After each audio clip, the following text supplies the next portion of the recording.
안녕하세요. 네, 정치 일타 강사 오봉석입니다. 22대 총선이 끝나고 국회의장 선출을 둘러싸고 더불어민주당에서 당원 2만여 명이 탈당할 정도로 큰 혼선이 지금 빚어지고 있습니다. 우리나라 역사, 한국 정당 역사상 당원 2만 명이 탈당할 정도로 국회의장이라고 하는 선출직 국회의원 고유의 권한을 둘러싸고 당원들과 그리고 이제 그 선출직 국회의원들 사이에 이러한 논쟁이 벌어진 적은 이번이 처음인 것으로 알고 있고요.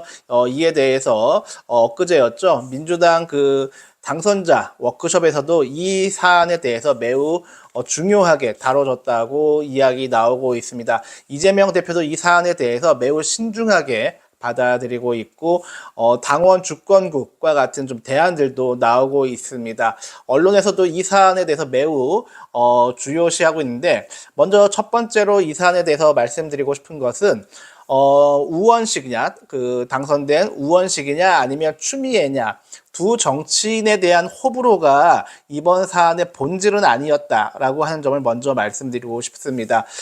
저는 뭐 개인적으로 추미애 의원님이 국회의장이 되셨으면 너무 시원하고 속 시원하고 좋았겠다고 생각을 하고 있어요.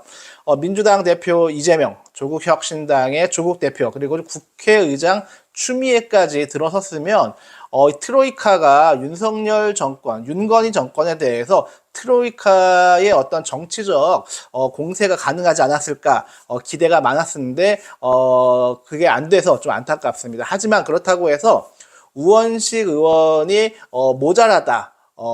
자격이 안 된다 하는 뜻은 또 아닙니다.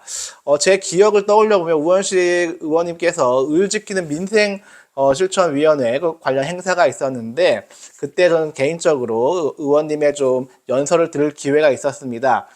그때 이제 우원식 의원님의 어떤 진정성 어린 그리고 풍부한 경험에서 나오고 서민들과 삶을 진정으로 공감하는 그 메시지에 대해서 제가 우원식 의원님께 되게 좀 감동했었던 기억이 있습니다.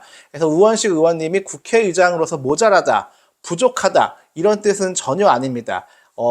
다시 말해서 우원식이냐 추미애냐 이 두 정치인에 대한 호불호가 이번 국회의장 선출 사태의 본질은 결코 아니다라고 하는 것을 제가 첫 번째로 좀 말씀을 전하면서 오늘 이야기 이어가겠습니다. 왜 이런 문제가 발생했을까요?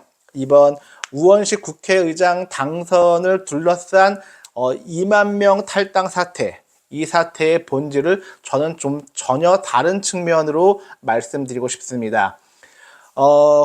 우리가 흔히 250만 민주당 당원에 대해서 이제 아마 한 번쯤은 정치 고관여층은 들어본 적이 있으실 거예요. 민주당의 당원은요, 무려 250만 명입니다. 250만 명이라고 하는 숫자가 잘 가늠이 안 되실 텐데, 수원시 있죠. 수원 특례시가 대개 한 120만에서 130만 정도의 규모라고 합니다. 250만이면 수원시 한 2개 정도의 버금가는 그 정도의 엄청난 규모의 사람들이 민주당의 권리당원이다. 여기서 권리당원이라 하는 뜻은 당비를 내어서 당원으로서의 그런 주권 행사가 가능한 당권 행사가 가능한 당원을 권리당원이라고 부르는데 그 숫자가 무려 250만 명이라고 하는 겁니다. 정확한 수치는 작년도죠. 2023년에 김은경 혁신 보고서에서 최근에 수년에 걸친 당원 증감 현황을 그래프로 분석한 자료가 있습니다. 그 자료에서는 245만 정도 그 정도를 나타내고 있는데 정확한 수치는 뭐 이번에 또 탈당도 하고 또 더 1년 사이에 증감도 했기 때문에 봐야 하겠지만 대략적으로 250만으로 보는 게 맞는 것 같고요. 권리당원이 아닌 그냥 당원 가입서를 제출한 당원은 무려 500만에 가깝습니다. 500만도 엄청난 숫자죠. 물론 이제 혹여나 이제 한간에는 민주당에서 그 지금 이야기하고 있는 250만 권리당원의 숫자, 500만 그 일반 당원의 숫자가 선거 때 잠깐 뭐 어느 후보 지지하기 위해서 페이퍼 당원으로 들어온 거 아니냐 주장하시는 분들도 계신데 그 주장이 설령 100% 맞다고 원래 말은 안 되지만 가정을 해도 250만과 500만이라는 숫자는 어마어마하게 큰 숫자입니다. 외국과 한번 비교를 해볼게요. 지금 전 세계에서 당원 숫자가 가장 많은 정당이 중국 공산당으로 알려지고 있는데 대략 한 9천만 명이 좀 넘는 걸로 알고 있습니다. 전체 중국 인구의 한 7% 내외를 이제 왔다 갔다 하는 것으로 중국 공산당으로 알려져 있고요. 뭐 워낙 인구 대국이고 당이 움직이는 국가가 중국이잖아요. 두 번째가 인도가 나오고 있어요. 인도도 뭐 중국보다 지금 인구를 추월했다 뭐 이런 얘기도 나오는데 인도에 있는 정당도 아마 거의 버금가는 것으로 알고 있습니다. 중국, 인도 정도를 제외하고 전 세계에서 특히 이제 OECD 국가에서는 더불어민주당의 250만 권리당원 숫자가 가장 압도적으로 높습니다. 1등이라는 뜻이에요. 이 숫자에 대해서 매우 주목할 필요가 있는데요. 혹시 양질 전환의 법칙에 대해 들어본 적 있으신가요? 아마 좀 소시적에 한 번쯤은 들어봤을 거예요. 일정 양이 돌파하면 그것은 곧 질적 전환이 뒤따른다라고 하는 이제 변증법적 유물론의 제1법칙이 바로 양질 전환의 법칙인데요. 250만 당원은 그 정도의 양이 쌓였을 때 필연적으로 민주당의 질적 전환을 요구하게 되어 있다라고 하는 것이 양질 전환의 법칙인 것이고 여기에 따르면 지금의 사태는 어떻게 보면 예견되었었던 매우 당연한 필연적인 결과이다라고 이제 말씀을 드리고 싶습니다. 먼저 최근 수년 동안에 민주당의 당원 현황이 어떻게 변화했는지 그래프를 보시면서 함께 살펴보면 좋겠습니다. 작년 기준 자료고요. 작년 2023년 기준으로 245만 4,332명이 권리당원이네요. 증감 그래프가 있는데 가장 이 막대 그래프에서 가장 급격하게 증가한 것은 바로 2021년 129만 5,909명에서 2023년 450만 아니야 245만 4천 명으로 증가한 2021년과 2023년 사이의 증가의 폭이 가장 월등히 높았습니다. 대략 한 115만 명 정도가 증가했는데 이 사이에 무슨 일이 있었죠? 맞습니다. 2022년 대선이 있었습니다. 2022년 대선에서 민주당은 이재명 후보가 패배했습니다. 패배한 정당에 무려 115만 명 정도의 당원이 폭증한 것입니다. 이 사태를 어떻게 해석해야 할까요? 앞서 얘기했듯이 115만 명이면 수원 특례시 정도의 한 특례시 규모에 맞먹는 규모가 바로 이 115만 명인데 대선에서 패배한 정당에 무려 115만 명의 권리당원이 증가했다. 언론과 일부 정치 평론가들은 뭐 낱말하게 좋아하시는 분들은 이게 무슨 개딸 현상이다. 민주당의 무슨 뭐 강성 지지층이 뭐 이때 뭐 대거 입당했다라고 주장을 하는데 그 주장을 100% 제가 받아들인다고 해도 115만 명은 숫자가 너무 많습니다. 많아도 너무 많습니다. 이 정도의 규모가 개딸 이거는 이제 상식적으로 이해하기 어려운 것이죠. 하기 때문에 제가 설명드리고자 했었던 양질 전환의 법칙에 따르면 지금 이 그래프에서 보여지는 250만 권리당원이 폭증했었던 이것은 필연적으로 질적 전환을 요구할 수밖에 없는 사안이었고 지난 총선까지는 총선이라고 하는 매우 중요한 정치 일정이 있었기 때문에 이 변화에 대해서 둔감했지만 이제 이번 국회의장 선출을 둘러싼 논란을 겪으면서 더불어민주당이 지속 가능 발전하고 향후 대선에서 승리해서 안정적인 국정 운영, 수권 정당으로 도약하기 위해서는 이 질적 전환을 지금 들여다보지 않으면 안 된다라고 하는 말씀을 오늘 좀 드리고 싶습니다. 그럼 어떻게 민주당이 250만으로 성장한 이 정당이 어떻게 하면은 지속 가능할 것이냐 이에 대해서 살펴볼 텐데요. 잠시 2022년 대선을 한번 좀 기억을 떠올려 보시면 감사하겠습니다.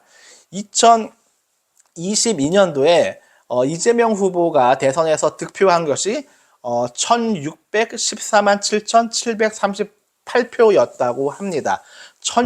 1600만을 훌쩍 넘긴 민주당 계열 정당의 최초의 대선 후보였고요. 역대 민주당 계열 대통령 후보 중에 최다 득표를 하고도 불과 0.73%, 24만 표 약 24만 표 차이로 낙선을 한 매우 안타까운 선거가 지난 2022년 대선이었습니다. 이 숫자가 되게 중요해요. 1600만 이상의 국민들이 민주당 이재명 후보에게 투표했다. 1600만 어디서 많이 들어본 적 기억이 나지 않으신가요? 네. 2016년 박근혜 국정농단, 박근혜 정권 퇴진 촛불 항쟁 때 전국의 연인원 참가 인원 집계의 최다 집계가 바로 1600만이었습니다. 잘 떠올려 보시면 1600만이 그때 내가 한번 들었던 기억이 있구나 생각이 떠오르실 텐데요. 국정농단 촛불 대항쟁 때의 1600만 명, 2022년 대선에서 민주당 이재명 후보에게 투표했었던 1600만 표, 거의 흡사하게 일치하죠. 물론 이게 반드시 일치한다고 볼 수는 없지만 대략적으로 일치한다고 말씀드릴 수 있겠습니다. 제가 이 말씀 드리는 이유는 국정농단 촛불 대항쟁에 나왔었던 1600만 명의 우리 시민들, 대선에서 그 대장동 역대급 비호감 대선이라고 하는 언론의 그런 그 포갑을 뚫고서 1600만 표 이상을 득표했었던 이 두 사안을 합치면은 이런 결론에 이를 수 있습니다. 현재 이재명 대표의 더불어민주당은 약 1600만 지지층을 형성하고 있다고 봐도 과언이 아니겠습니다. 이 어려운 조건, 특히 대선에서 패배한 정당의 후보가 당대표가 되었는데 여기에 이러한 수치들이 지금 보여지고 250만, 1600만이라고 한 수치가 보여지고 있는 것은 매우 특이한 현상이다. 고 말씀드리고 싶고요. 다음으로 이번 22대 총선도 역시 이 분석의 연장에서 말씀드릴 수 있습니다. 이번 22대 총선은 야당 역사상 최초로 국회 과반석을 돌파했습니다.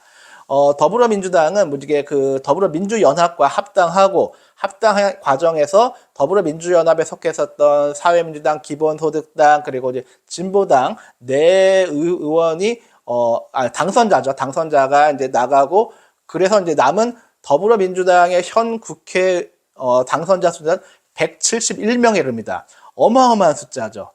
22대 그 총선을 통해서 조국혁신당 빼고 다른 야당을 빼고 더불어민주당만으로 지금 현재 당선자가 171명이다. 자, 정리하겠습니다. 250만이라고 하는 권리당원이 더불어민주당에 현재 있고 1600만이라고 하는 지지층을 보유하고 있으며 171명 국회 과반을 훌쩍 뛰어넘어서 171명의 선출직 국회의원과 각급의 지자체장, 광역, 기초 각급의 선출직 의원을 보유한 정당이 현재의 더불어민주당인 것이고요. 이것을 제가 이제 표로 한번 그림을 그려본 것이 앞서 지금 보고 있는 바로 이 그림입니다. 그러면 이 변화하는 시대, 변화하는 상황에서 한 번도 경험해 보지 못했던 이 상황을 민주당이 어떻게 슬기롭게 돌파해서 정권을 재창출하고 안정적인 국정 운영을 할 수 있겠는가? 저는 250만 권리당원과 1600만 민주당 지지층, 그리고 선출직 정치인의 3자 네트워크 구축이 매우 중요하다고 생각을 합니다. 기존의 민주당을 포함한 우리 한국의 대부분의 정당들은 국회의원의 정당이었지 않습니까? 정치한다 이퀄 국회에서 뭘 한다. 국회의원이 곧 정치의 모든 것을 대변하는 것처럼 정당이 운영되어 왔었죠. 뭐 지나간 일이기 때문에 뭐라고 지금 얘기하기 좀 어렵지고요. 말씀드리고 싶은 것은 지금 오늘 이후의 전망은 어떻게 그려나갈 것이냐. 특히 이번 우원식 국회의장 당선을 둘러싸고 벌어졌었던 이 2만 명 탈당 사태에 직면해서 민주당의 해법은 저는 250만 권리당원과 1600만 그 국민 지지자 그리고 각급의 선출직 정치인들의 3자 네트워크를 구축하는 것이 매우 중요하다. 이것을 할 수 있냐, 없냐, 여기에 따라서 정권 재창출과 안정적인 국정 운영의 성패가 달려 있겠다고 말씀드리고 싶습니다. 이렇게 말씀드리면, 야, 너 진짜 뭐 말은 잘하는데, 뭐 그림은 좋다. 근데 그림만 좋고, 뭐 빛 좋은 개살구 아니냐, 이렇게 말씀하실 뭐 비판도 있겠습니다. 그래서, 그런 비판이 전혀 그러다고 볼 수 없기 때문에, 한 말씀 더 드리고 싶습니다. 물론, 250만 권리당원은 숫자가 커도 너무 큽니다. 한국노총과 민주노총의 그 양대 노총의 조합원 숫자를 다 합친 것보다도 더 많은 게 250만 민주당 당원 숫자이기 때문에 이 정도 규모의 250만, 1600만 그리고 이제 선출직 정치인의 네트워크, 3자 네트워크를 구축한다는 것은 생각처럼 그렇게 쉬운 일이 당연히 아닙니다. 때문에 역할을 분담해야 한다라고 하는 게 제 생각이고요. 중앙당이 이걸 할 수는 없어요. 해법은 지역에 있습니다. 각급 민주당의 각 전국에 있는 지역위원회가 이 역할을 수행하면 저는 가능하다고 생각을 하고요. 중앙당은 무엇을 할 것이냐? 중앙당은 이 큰 그림, 3자 네트워크 구축이라고 하는 큰 그림을 그려주고 여기에 필요한 행정력, 여기에 필요한 각급 질서, 체계를 만드는데 중앙당이 집중해 주시면 감사하겠다고 생각을 하고 이것을 실질적으로 이룰 수 있는 것은 민주당 전국에 있는 각급의 지역위원회가 만들 수 있다라고 저는 생각을 듭니다. 그럼 어떻게 지역위원회가 이 3자 네트워크를 구축할 수 있냐? 이 점은 다음 시간에 함께 자세하게 설명드리도록 하고요. 오늘은 화두만 던졌습니다. 우원식 국회의장 선출을 둘러싸고 민주당의 2만 명 권리당원이 탈당하는 이 사태에 직면해서 당원 중심의 정당을 어떻게 만들 것인가 이것이 화두로 떠올랐기 때문에 오늘 저는 250만 권리당원 1600만 지지자 171명 국회의원을 포함한 선출직 정치인의 3자 네트워크 구축을 통해서 이 난관을 돌파해야 한다는 말씀을 드리고 해법은 중앙이 아니라 지역위원회에 있다까지 말씀드리면서 오늘 설명 여기까지 마치겠습니다. 다음 시간에 더 자세한 설명 해법에 대해 말씀드리겠고요. 아직 구독 안 하신 분 있다면 지금 구독해 주시면 큰 도움이 되겠습니다. 감사합니다.